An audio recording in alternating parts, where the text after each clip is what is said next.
श्री संत माऊली panel, माऊली ढोळी विकास पॅनलच्या आजच्या या प्रचार सभेच्या निमित्ताने उपस्थित स्टेजवरील मान्यवर, मग त्यामध्ये आमचे मार्गदर्शक प्रसन्न ढोके, त्याचप्रमाणे या संतवाडीचे सरपंच नवनाथ शेट्टीमसे, तसेच देवस्थानचे अध्यक्ष संजयजी गाडवे, त्याचप्रमाणे चेअरमन रवी शेठ गुंजाळ, तसेच उपस्थित जीवन शिंदे, मंगेश उपसरपंच मंगेश कुराडे उपस्थित, तर तसेच सर्वच नावं घेण्यासाठी मंडळी आज उपस्थित आहेत. आणि संतवाडी, डावखरवाडी, काही चनमळा येथील उपस्थित सर्व मतदार बंधू आणि भगिनी, सुरुवातीलाच खरं तर आपल्या संतवाडीतील आमचे दिनेश शेट्टीमसे आमचे मित्र, त्याचप्रमाणे धोंडीभाऊ भीमसे, बबूशेठ डावकर, बाळासाहेब भीमसे, जिजूभाऊ डावकर या सर्वांनी माघार घेऊन, माघारीला थोडासा विलंब झाल्यामुळं साहेबांनी घेतलं नाही, परंतु त्यांनी संत माऊली पॅनलला पाठिंबा जाहीर केल्याबद्दल त्यांचा मी खरं तर प्रथमतः आभार मानतो. आणि खरं तर आता माझ्या अगोदर बऱ्याचशा वक्त्यांनी संपूर्ण डेअरीचा इतिहास मांडलाय, कारण जो काय कारभार चालतो तो लोकांना कळतो, जनतेला समजतो. कारण दररोज सकाळ संध्याकाळ गवळी बांधव दूध डेअरीमध्ये घालीत असतात, आणि त्यावेळी सकाळ संध्याकाळ त्यांची एकत्र येऊन चर्चा होतच असते. आज खाद्याचा बाजार भाव काय आहे, आज कातरचे दुधाचा बाजार वाढवला की नाही, पुढं काय चाललंय, कसं चाललंय, हे संपूर्ण बांधव, गवळी बांधव हे दररोज जे डेअरीत दूध घालतात, खरं तर त्याचा अभ्यास, ते दररोज त्यांचा चर्चा ही चालूच असते. आता काही समजा आता आमच्यासारखे काही आहेत की ते आमचं दूध समजा दुसरा आमचं प्रतिनिधी घालतो, समजा अन्न असतील, मी असं. आता उल्हास गाडवेचा मोठा गोठा आहे, तुम्ही बघितलं जाऊन संतवाडीला, आपल्या उल्हास शेठ चव्हाण यांचा, त्यांचा मोठा म्हणजे मोठा गोठा आहे. तो गोठ्यात तुम्ही जाऊन बघा किती गाय आहेत, काय आहेत, पण त्याचा प्रतिनिधी दूध घालतो. असे गवळी सर्वच आहेत माऊली पॅनलमध्ये, पण आता तिथं जाऊन प्रत्यक्ष दूध घालणारे आणि गवळ्याची चर्चा करणारे असे गवळ्याची नावं मी सांगतो. मग ती कुराडे गंगाराम बाळ, कुराडे प्रदीप तानाजी, कुराडे राजेश विजय, गुंजाळ गणेश तबाजी, डावकर शांताराम तगडू, निमसे संजय पोपट, भुजबळ सुरेश हनुमंत, राहुल तितर विलास,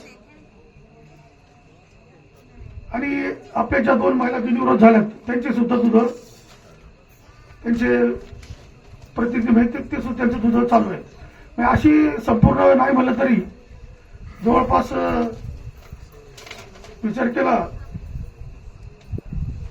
तो जो या 17 मध्ये 10 जण प्रत्यक्ष दूध घालून गवळ्याच्या संपर्कात आहेत.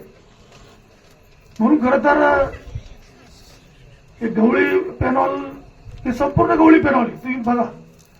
आता काय झालंय, मी बाकीचं आता डेअरीचं काही सांगत नाही कारण वेळ बराच झालेला आहे. आपण ज्यावेळी पॅनल तयार करीत होतो, पॅनल बिनविरोधचं काय हे चालू होतं, त्यावेळी आपण सर्व मंडळींनी बरेच त्याच्यावर चर्चा केली, बऱ्याचशा मिटिंगा घेतल्या, बराच त्याच्यावर वापर झाला, आणि सगळी मंडळी आपल्याकडे यायला तयार होती सगळी. परंतु 17 सीटं, त्यात आरक्षण 12 ओपन, 12 ओपन, 1 ओबीसी, 1 एसटी, महिच्या बाकीचे 5 तर राखीव आहेत. आता 12 सीटं ओपन मधून भरायची, तर त्याच्यामध्ये काय म्हणलं तरी सीटं बसवताना वडता नव्हती. आणि मग ते वडतानीमध्ये खरं तर जी मंडळी, आता मग तुम्हाला सांगतो, जठार आपल्याकडेच होते, कोळवाडचे गुंजाळ आपल्याकडेच होते, तुम्हाला सांगतो परत पिंगळे आपल्याकडेच होते, शेळके आपल्याकडेच होते, आणि पाडेकर आपल्याकडेच होते. दोन्ही पाडेकर म्हणले, पाडेकर घ्या, पण शेवटी सीटाच्या त्या ओढाताणीमध्ये नाही म्हणलं तरी नेते मंडळींना जरी निर्णय घ्यायचा होता तरी त्यांची ओढाताण झाली आणि शेवटी नाही नाही म्हणता ही सीट गळाली गेली आणि मग ती 5 जण त्यांनी लगेच मग पलीकडे जाऊन भंडारकर सुद्धा आपल्याकडे आला होता. शेवटी ह्या ओढाताणीत ते 6 जण ते पलीकडे गेले आणि मग त्यांनी पॅनल स्थापन केलं. त्यांनी कसं तरी मग ते 8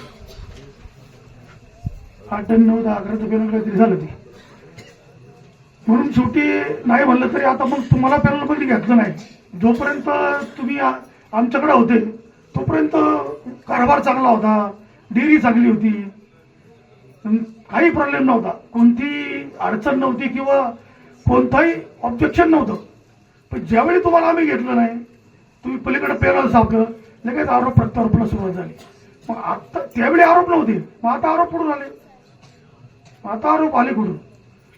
म्हणजे सांगायचा उद्देश एवढाच आहे का पुढची जी मंडळी आहे तर त्यांनी एक नेता मिळालाय त्यांना, त्याच्यामुळं काय ते आता बफर सुटलेत. एक नेता आल्यामुळं त्यांना नेताच नव्हता, कुठेतरी नेता मिळला. आता नेता आल्यामुळे थोडेसे फॉर्ममध्ये येते, फॉर्ममध्ये म्हणजे काही पण म्हणजे काय म्हणतात त्याला आरोप प्रत्यारोप करायचे, त्याला काय अर्थच नाही त्या आरोप प्रत्यारोपाला. त्याला उत्तर खरं तर मी शेवटची जी आपली सांगता सभा होईल ना त्यावेळी मी सगळी उत्तर देणार आहे त्याला. आता मी काही जास्त बोलणार नाही. त्यावेळीचे जे काही आरोप केलेत त्या प्रत्येकाला उत्तर मी ते शेवटच्या सांगता सभेत देणार आहे. मी जास्त न बोलता खरं तर आपण बघताय आता रविशेठ चेअरमननी सांगितलं की सुरुवातीला त्यांनी जेव्हा आम्हाला तिथं दिलं आम्ही सर्व संचालक मंडळ 2000 कलेक्शन होतं ते आम्ही 20-22 हजारावर नेलं. आम्ही म्हणजे आपण सगळ्यांनी संचालक मंडळांनी नेलं. परत आपण ते सिलिंग पेंटचं काम केलं, आपण पेवर ब्लॉकचं काम केलं, आपण गोडाऊनचं काम केलं, आपण सोलरचं काम केलं. अशी आपण कितीतरी कामं जवळजवळ 2 कोटीची कामं आपण केली. एवढं करीत असताना पुढं कर्ज नाही घेतलं. एवढं करीत असताना आपण रुपयाचं कर्ज पुढे घेतलेलं नाही आणि आपल्या जवळजवळ 1.25 कोटी रुपयाची ठेवी आहेत. सगळ्या गोष्टीचा विचार केला आपली संस्था राजुरीला आपण कधीच मागं टाकलं. राजुरीचं कलेक्शन आपलं 25,000 होतं, त्यावेळी आपलं कलेक्शन 2-3 हजार होतं. आज आपलं झाले 22,000 आणि त्यांचं झाले 12-13 हजार. ह्याचा विचार केला तर आपण राजुरीला कधीच मागं टाकले. ऍक्च्युअली बरं आता जवळजवळ मला 15 वर्ष होतील या संस्थेवर येऊन. आपण मागचे 2 पॅनल आपण तुम्ही चांगल्या मताने निवडून दिलेत. आताच 3रे पॅनल आहे आपलं, म्हणजे 3री पंचवार्षिक आहे. तर सांगायचा उद्देश एवढाच आहे का आपण जी प्रगती संस्थेची केली आहे ती कोणतंही कर्ज नाही घेते केली आहे. आणि खरं तर आता रवी शेट्टी सांगितलं की थोरात आणि मी डेअरीवर यायच्या अगोदर माझा स्वतःचा चिलिंग प्लॅन्ट होता. थोरात मला पार्टनर होता आणि स्वतः मी चिलिंग प्लॅन्ट माझ्या बांगला शेजारीच टाकला होता. ज्यावेळी डेअरीचं कलेक्शन 5-7 हजार होतं त्यावेळी या डेअरीचा आपल्या आळस वगैरे त्यावेळी माझं कलेक्शन 10 हजार होतं. 10,000 चिलिंग करून मी मला पार्टनर कात्रज संघाचा जो अध्यक्ष आहे चेअरमन विष्णू काका हिंगे तो मला पार्टनर होता आणि त्याच्यामुळे खरं तर मी ते व्यापारात पडलो आणि मी तो चिलिंग प्लॅन्ट केला आणि दररोज 10,000 चिलिंग करून मी दूध देत होतो. परंतु काळानंतर ज्यावेळी हिंगे काकांनी चिलिंग प्लॅन्ट करता त्यांनी काय केलं दूध पावडरचं काढली, पॅकिंग काढलं आणि त्याच्यामुळे त्याला मार्केटिंग जमलं नाही. तो जवळजवळ कमीत कमी 5-50 कोटी रुपये लॉस गेला. लॉस गेल्यामुळे त्यांनी काय केलं मग इकडचा धंदा पण आमचा बंद पडला. तो धंदा मी सोडून दिला. मी काय त्यात इथं नाही लॉस गेलो, मी फक्त चिलिंग करून पाडत होतो. मग मला काय लॉस जायचा प्रश्न नव्हता. परंतु आमचा तो पार्टनर लॉस गेल्यामुळे मला तो धंदा बंद करावा लागला. नंतर योगाने काही घटना घडल्या. मी आळा डेअरीवर आलो आणि आळा डेअरीवर मला घेतल्यामुळं सर्व संचालक मंडळींना जमून आम्ही एक चांगल्या पद्धतीने आपण सर्वांनी मिळून सगळ्यांनी साथ दिली आणि चांगल्या पद्धतीने त्या संस्थेचा घरदार विकास केला. आणि नाही म्हणलं तरी थोडी रिस्क घ्यावं लागते. धंद्यामध्ये उधारी चालतीच, कोणताही धंदा असो बिझनेस असो उधारी येतेच. म्हणून ज्यावेळी तुम्हाला 5 वर्षात 10 कोटी रुपये वाढून मिळतात तुम्हाला कात्रेच्या तुलनेत, त्यावेळी 10 कोटी रुपये तुम्हाला गवळानं मिळतात. त्यावेळी 1-1.5 कोटी रुपये उधारी म्हणजे ते तशी परिस्थिती नगण्य आहे. आणि ज्यावेळी मी पण सांगितलं मागच्या वेळी की खाद्य आम्ही घेतो ते पण कोट 1.5-2 कोटीचं घेतो. त्यावेळी त्यांना सुद्धा ते सुद्धा आम्हाला उधार देतात, त्यावेळी त्यांची सुद्धा उधारी कोट सव्वा कोट रुपये होतीच. शेवटी कोणताही बिझनेस धंदा असो तो उधारी कमी जास्त होतीच. आम्ही सुद्धा खाद्याचं नाही म्हणलं शिवाय रेटमध्ये फरक नाही, असं नाही, पण त्याच्यामध्ये रेटमध्ये काय फरक पडतो, अजिबात पडत नाही. जे रोड बाहेर दुकाना मिळतो तोच रेट आळा डेअरीमध्ये मिळतो, संस्थेमध्ये मिळतो. जास्त काही न बोलता बाकीच्या गोष्टी अन्न आपल्याला मार्गदर्शन करतीलच, बऱ्याचशा काही गोष्टी आहेत अन्न आपल्याला मार्गदर्शन करतीलच. परंतु माझं एवढंच म्हणणं आहे की समोरचे जे आता आरोप प्रत्यारोप करतील त्याला उत्तर मी देणारच आहे, परंतु आणि ते फक्त ते जे काय ज्यांना घेतलं नाही त्यांनी जाऊन ते पॅनल बनवून तयार केलेलं पॅनल आहे, त्यामुळे त्याकडे काय जास्त लक्ष देऊ नका. आपलं पॅनल हे परिपूर्ण पॅनल आहे. आपण बघा आपली सर्व जी मंडळी आहेत 4 जुनी 13 नवीन 17 मंडळी आहेत. 17 मंडळी नव्या जुनीची सांगड नवीन 13 घेतलीत आपण, 4 जुनी आहेत. आणि सांगड नव्या जुनीची व्यवस्थित घालून आपण जर तुम्ही संचालक मंडळाला गोष्टी हिशोब टाकला तर संपूर्ण संचालक मंडळ बघा एक निर्णय घेणार आहे, डिसिजन घेणार आहे, कुठेही ताकदीनं काम करणार आहे. आणि आपण पुढच्या पॅनलचा विचार करा, तिथे मंडळींचा अभ्यास करा, त्यात तुम्हाला कसं वाटतं ते पण बघा. या दृष्टीने आपण सर्व विचार करून, आणि माझं एकच कळकळीची विनंती आपल्याला आहे की आपण आळे संतवाडी कोळवाडी आपण फक्त एक शिक्की जीवनशक्तीसाठी एक शिक्का मारतो. एक शिक्का म्हणजे काय, फक्त कुकर, एकच शिक्का कुकर, बाकी काही बघू नका, क्रॉस शूटिंग करू नका, ही माझी कळकळीची विनंती आहे.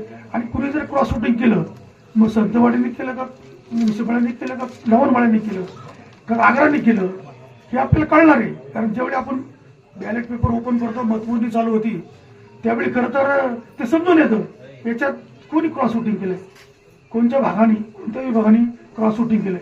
म्हणून शक्यतो मी आतापर्यंत एवढ्या निवडणुका लावल्या, ग्रामपंचायत मंडळ असेल, शाळा असेल, डेअरी असेल, ग्रामपंचायत असेल, काही असेल, कारण जेवढ्या निवडणुका लढल्या असतील त्यात क्रॉस शूटिंग हे कधीच मी आयुष्यात केलेलं नाही.